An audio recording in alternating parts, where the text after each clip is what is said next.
São mais de 8 milhões de quilômetros quadrados.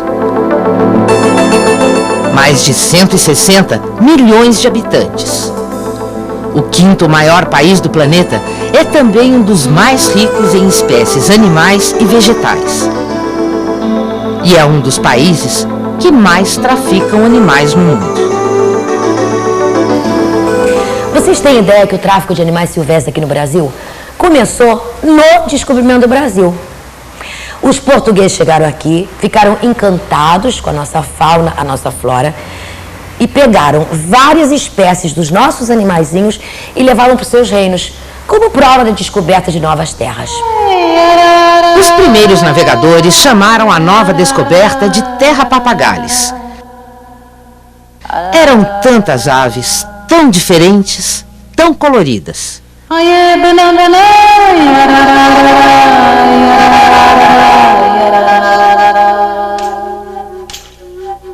Naquela época, os animais silvestres já conviviam com os índios e faziam parte integrante de sua cultura.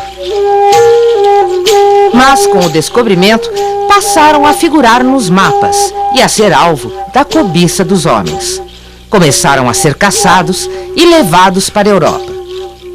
O fascínio que nossos animais causaram só fizeram aumentar a procura. E assim, nos séculos que se seguiram, o Brasil foi sendo cada vez mais saqueado. Nosso país, que já foi conhecido como terra dos papagaios, continua sendo o país mais rico em diversidade de pistacídeos, que é a família que engloba as araras, os papagaios, periquitos, maritacas. Oficialmente, cerca de 24% dessas espécies se encontram ameaçadas de extinção. Uma já extinta na natureza em cativeiro, que é a arara azul pequena, Endorhynchus glaucus, e uma considerada extinta na natureza, que é a ararinha azul, Oceanopsitta spixi. Muitos pesquisadores passaram pelo país desde o seu descobrimento. Mesmo assim, várias novas espécies ainda vêm sendo descobertas.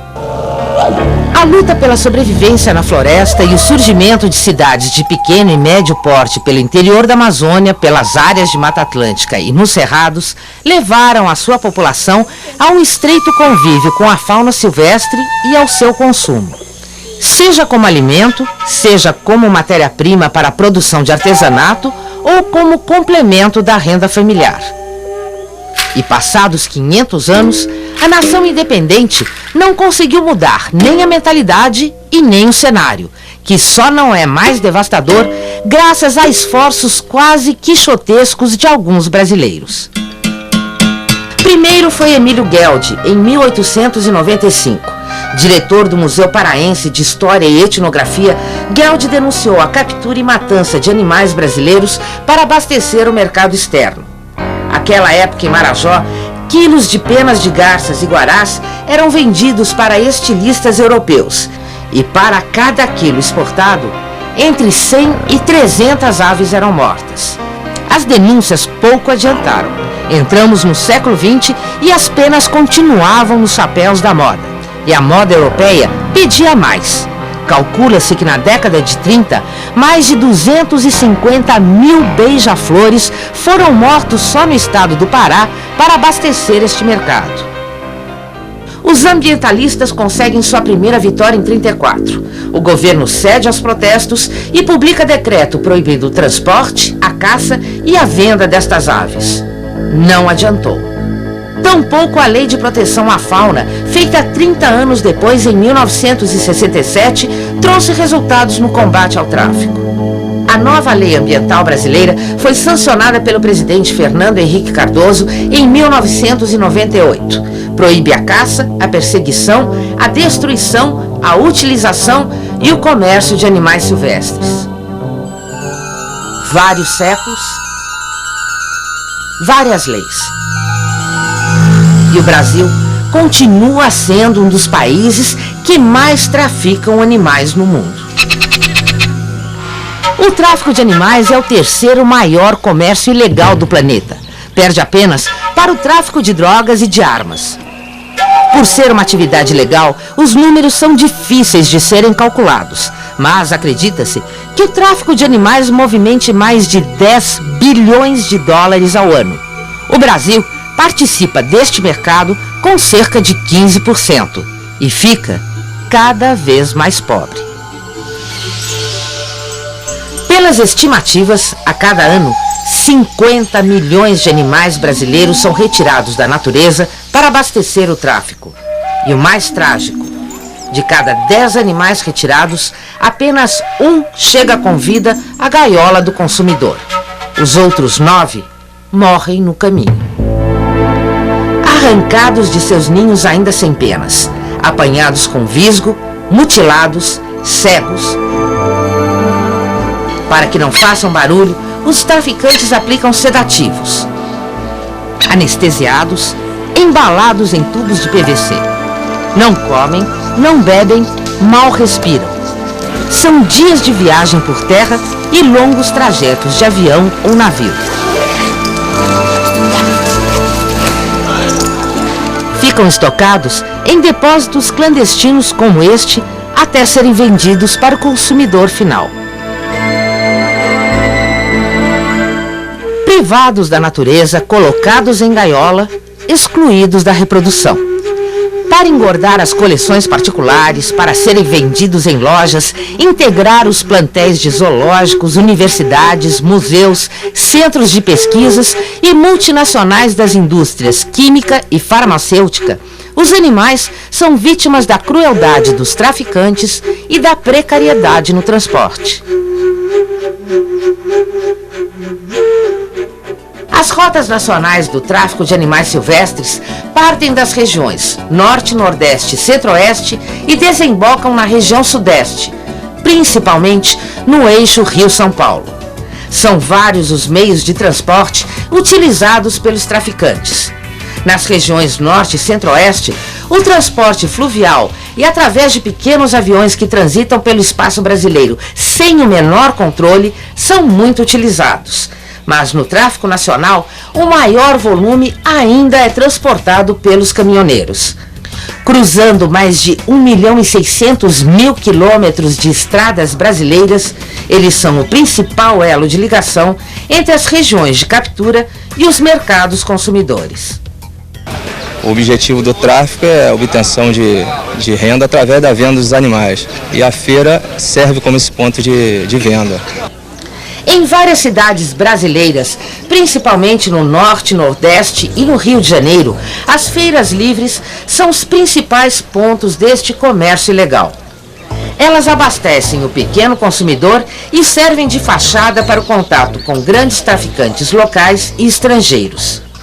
Acompanhe a ação dos policiais do Batalhão de Polícia Florestal do Rio de Janeiro na feira de Honório Gurgel. Quando a fiscalização chega, alguns tentam escapar com a prova do crime. São poucos policiais para tantas gaiolas. A ação tem que ser rápida. Na fuga, vale tudo. Os traficantes arremessam as gaiolas por cima do muro para fugir ao flagrante. Mas é quando o traficante se sente encurralado que acontece o pior. Esmagaram a cabeça. Quando da nossa presença no local, nas feiras, eles costumam pegar os bichos e apertar o bicho e jogar o bicho no chão para sair correndo, para não ser preso. Eles preferem matar do que deixar nós levarmos o animal.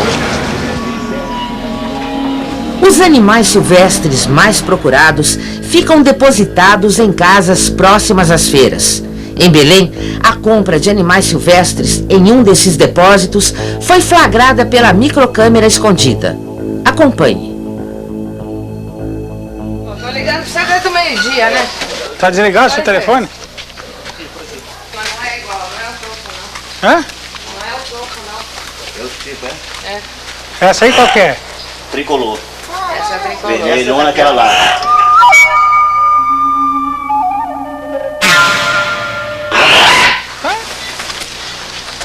Essa aqui, né? É, mas Isso leva as duas.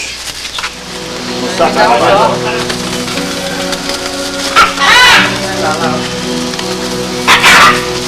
Nossa.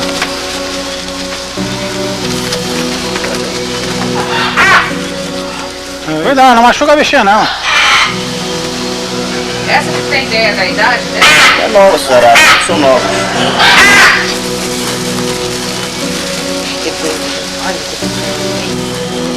Vai aqui tranquilo, tá brincando, tá lindão. Agora aqui, ó. Esse quanto, esse tucano? 420 nele. Fica igual a esse lá. Ah, esse aí tá novinho. Esse aqui é novo, filhotão.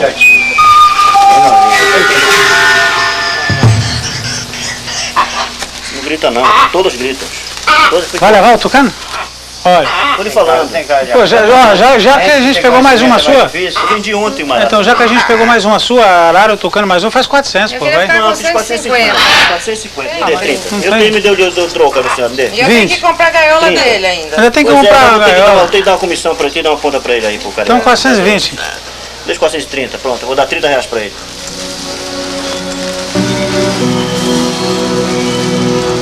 Olha quanto periquito aí, gente. Você vai Faz permitir. isso, né? Vai comigo que não faço embalagem que o cara levar toda vez. Eu pego aquelas caixas de tomate. Muito obrigado. Muito A próxima obrigada, vez viu? querem procurar de novo.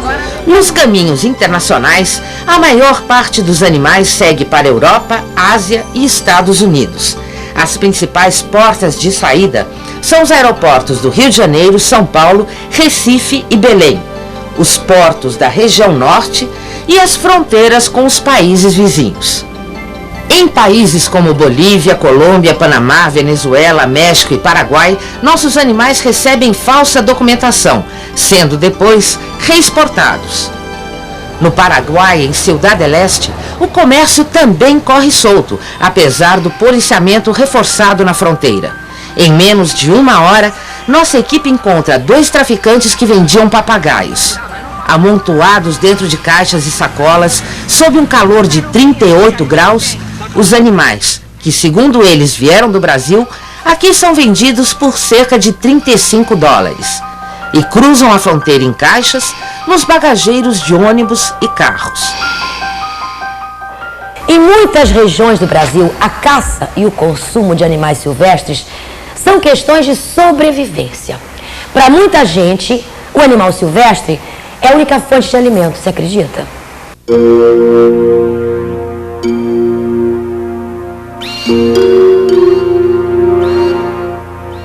As gaiolas fazem parte da cultura popular. Como numa vitrine, as varandas, terraços e quintais de todo o Brasil expõem a nossa fauna aprisionada. Esta longa tradição e a pobreza contribuem para o tráfico de animais. Enquanto existir pobreza, existir injustiça social, vai ser muito difícil que a gente cuide adequadamente da questão ambiental. Para comer, às vezes nós perguntamos, tu vende para comprar farinha, 1 quilo de açúcar para os filhos, que às vezes não tem, mas o dia assim, você vê uma criança dessa, pede um café para ir para a escola, coitado, vai com fome que não tem nem um café para ele tomar. Para outros, a única fonte de renda. Em municípios do Nordeste como Milagres, na Bahia, a maioria da população sobrevive da caça e da venda de animais silvestres. Nós não temos nenhuma indústria e nem perspectiva. A terra é boa, agora falta sempre a chuva, inclusive falta de água para as pessoas beberem, pessoas que passam dificuldades. É muito sufocante, tenho 3 filhos. Antes, quando eu trabalhava na lavoura, era mais sufocante, né? Mas depois que eu comecei a ver os pássaros, melhorou bastante. Minha alimentação está garantida dentro de casa. Muitos dizem que a gente rouba, mas ninguém rouba, a gente não mete a mão no bolso de ninguém. A gente está vendendo, se ele quiser comprar, compra. Isso é mercadoria, essa é a defesa da gente. Vai lá, Arthur, sobe lá, Arthur, na árvore lá. Cheia de espinho aí, não machuca? Não. Um pouco, ele já está acostumado, ele conserta minha irmã, cheio de calma, mas ele vai subir, né? Eles sobem nas árvores atrás das casas de cupins abandonadas e que servem de refúgio para os periquitos. Tem quantos, Arthur? Dá uma olhada aí, vê quantos é que tem. Tem 2. Só tem 2? Tem aqui 2. Pegou um. O filhote. É macho ou fêmea esse aí? É o que esse aí? Esse é o macho. É, vai sair aí, ó. Pode pôr a caixa aí.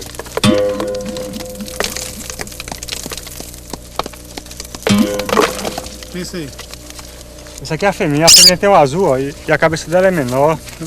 Eu queria assim, ninguém vendia periquito como papagaio. Estes 2 periquitos valem R$20, mas transformados em papagaios, o preço sobe para R$100 ou até R$200. Esse é o periquito? Esse é a tinta azul.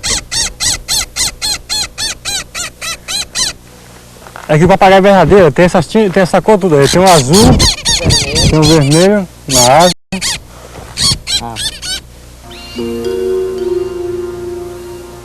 É vermelho? É.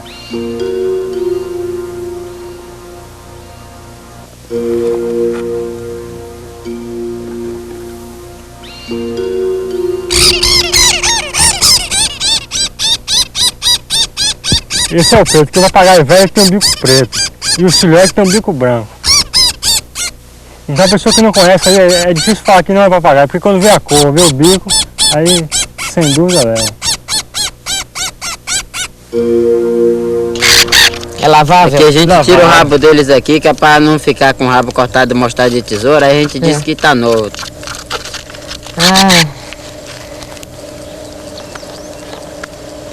Aí, ó, fica a mesma coisa, tá entendendo?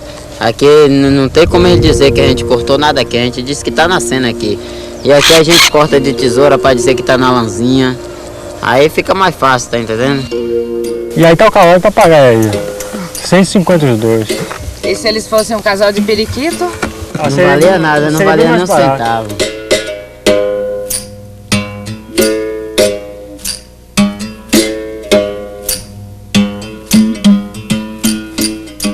O Brasil, além de ter sua biodiversidade ameaçada, perde anualmente uma quantia incalculável e irrecuperável com o tráfico. Peles, penas, plumas, substâncias, órgãos, são inúmeros os interesses pelos nossos animais.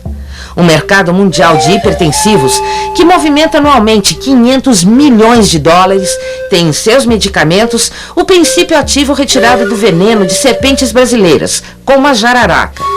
Recentemente, foi descoberta em sapos amazônicos uma substância 247 vezes mais potente que a morfina. Uma descoberta que pode mudar todas as formas de tratamentos com anestésicos no mundo. E o Brasil vem conseguindo apenas mais um nome para colocar em sua lista de mais de 200 espécies ameaçadas de extinção. O Brasil está perdendo o seu banco genético e perdendo numa velocidade muito alta. O pior de tudo é que nós brasileiros não temos conhecimento nem noção daquilo que estamos perdendo. No Brasil, a fiscalização e a proteção da fauna silvestre, nos níveis federal, estadual e municipal, é extremamente frágil e pouco operante. IBAMA, Polícias Federal, Rodoviária, Militar, Civil, Receita Federal e Secretarias de Segurança Pública não mantêm nenhum banco de dados com informações sistematizadas ou estatísticas. Falta pessoal treinado, falta infraestrutura e faltam verbas. Infelizmente não há condições de efetuar um trabalho à altura face à diversidade de problemas, o tamanho dessa área, né? A gente tenta, né, fazer o possível. Faltam também centros de triagem para abrigar todos os animais apreendidos dos traficantes. Atualmente, os zoológicos brasileiros não estão tendo condições de receber um número excessivo de animais provenientes do tráfico. Nos últimos 5 anos, o Zoológico de Brasília recebeu em torno de 6 mil animais que chegaram às nossas mãos em péssimas condições. Desses 6 mil animais, apenas 1% sobreviveu. Por quê? Porque os traficantes não têm consideração nenhuma com os animais. Todo este trágico panorama exige ações urgentes e eficazes. E a Rentas, Rede Nacional contra o Tráfico de Animais Silvestres, surgiu para reverter este cenário. A Rentas foi criada em 99 com 2 objetivos. Primeiro, auxiliar os órgãos de fiscalização ambiental no combate ao tráfico de animais silvestres. Segundo, estimular a sociedade brasileira a não comprar animais silvestres e, principalmente, a denunciar essa atividade ilegal. A Rentas vem trabalhando em parceria com o IBAMA e com a Polícia Federal através da sua divisão Interpol e também com as polícias florestais nos estados. Hoje a Rentas conta com aproximadamente 14 mil pessoas físicas e cerca de 400 instituições filiadas no Brasil e no exterior. Através da internet, a Rentas interliga diversas organizações dentro e fora do Brasil. difunde informações e articula as atividades e campanhas nacionais e internacionais com a distribuição de material às embaixadas brasileiras e estrangeiras, ONGs, institutos de pesquisas, universidades e imprensa. A ferramenta no combate aos traficantes e aos atos de omissão de órgãos e autoridades responsáveis no Brasil e no exterior é o site da Renctas. Ele traz informações sobre o histórico, os números e as principais rotas do tráfico. Qualquer pessoa pode contribuir para diminuir o tráfico denunciando atos criminosos à Renctas. As denúncias podem ser anônimas ou não. A parceria com a Renctas, a Rede Nacional de Combate ao Tráfico de Animais Silvestres, muito tem nos ajudado nas nossas operações de campo, principalmente devido à qualidade das denúncias que recebemos através dessa organização não governamental. A partir das denúncias recebidas, a Renctas vem montando operações conjuntas com as diversas polícias e órgãos de fiscalização. Operações que possibilitaram, por exemplo, o resgate de 2 araras azuis de Lear pela divisão Interpol da Polícia Federal antes que elas saíssem do território nacional. Olha, numa boa, quiser eu vou chamar todo mundo. Tem todo mundo chamado? A Renctas conta com mais de 300 profissionais das áreas das ciências ambientais que atuam como voluntários em campanhas e operações contra o tráfico de animais e participam dos seminários, workshops de qualificação, palestras e treinamentos por ela organizados, oferecendo capacitação profissional aos agentes envolvidos. Para a Renctas, só a união da sociedade civil organizada, dos setores público e privado, em ações e estratégias voltadas para o combate ao comércio ilegal da fauna brasileira e para a educação ambiental, pode garantir a sobrevivência de inúmeras espécies brasileiras que hoje caminham rumo à extinção. A luta contra o tráfico de animais silvestres é a responsabilidade de todos nós brasileiros, que sonhamos com um país digno para nossas futuras gerações. É um compromisso com a nação, um compromisso com o direito à vida. Todos os animais nascem iguais diante da vida e têm o mesmo direito à existência. Cada animal tem direito ao respeito. O homem, enquanto espécie animal, não pode atribuir-se o direito de exterminar outros animais ou explorá-los. Cada animal tem direito à consideração, à cura e à proteção do homem. Nenhum animal será submetido a maus tratos e atos cruéis. Cada animal que pertence a uma espécie selvagem tem o direito de viver no seu ambiente natural e tem o direito de reproduzir-se. Nenhum animal deve ser usado para divertimento do homem. As cenas de violência em que os animais são vítimas devem ser proibidas no cinema e na televisão, a menos que tenham como foco mostrar um atentado aos direitos dos animais.